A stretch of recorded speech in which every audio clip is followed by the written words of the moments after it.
World bank نے کہا ہے کہ سپریم کورٹ کے اسٹیل مل اور ریکوڈک فیصلوں سے پاکستان کا تشخص عالمی سطح پر متاثر ہوا ہے۔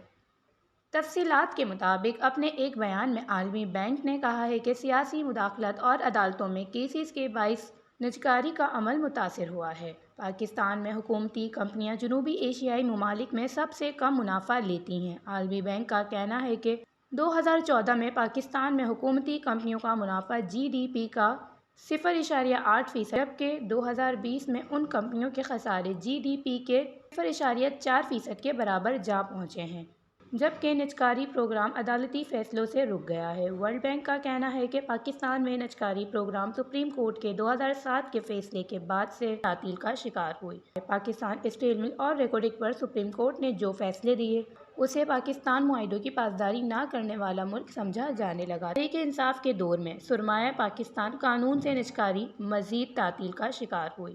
پاور سیکٹر اداروں کی نجکاری لیبر یونین نے روک دی کہ الیکٹرک کی کارکردگی نجکاری کے بعد بھی اطمینان بخش نہیں ہے۔ اس کے علاوہ عالمی بینک کا یہ بھی کہنا ہے کہ پاکستان میں نجکاری پروگرام پر سیاسی اتفاق رائے بھی نہیں پایا جاتا۔ انہوں نے کہا کہ پاکستان کو چاہیے کہ سرکاری کمپنیوں کے حصص اسٹاک مارکیٹ میں لا کر نجکاری کا عمل صاف و شفاف انداز میں شروع کرے۔